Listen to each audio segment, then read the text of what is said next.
भिवंडीवाडा महामार्गाजवळ आणि या महामार्गालगत पासूनच काही हाकेच्या अंतरावर घोळुंदेपाडा, मानपाडा, पलाटपाडा यासारखे पाडे या ठिकाणी आहेत। परंतु आपण या ठिकाणची नागरिकांना गेल्या अनेक वर्षापासून त्यांच्या मूलभूत सुविधांसाठी झगडावं लागते।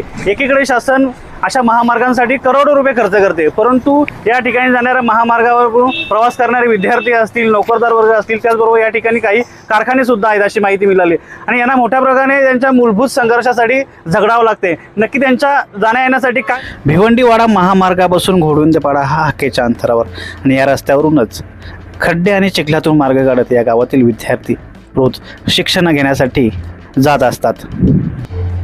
अनेक वर्षापासून येथील नागरिकांची मागणी आहे की आम्हाला नवीन रस्ता मंजूर करावा, जेणेकरून गावात रस्त्यावर चिखल असतं, मग त्याच्यातून आम्हाला जायला लागतं आणि घाण कपडे घेऊन शाळेत जायला लागते। मागणी आमचे जवळजवळ 10 वर्षापूर्वीपासून चालू आहे, पण नवीन पूल काय आम्हाला मिळत नाही।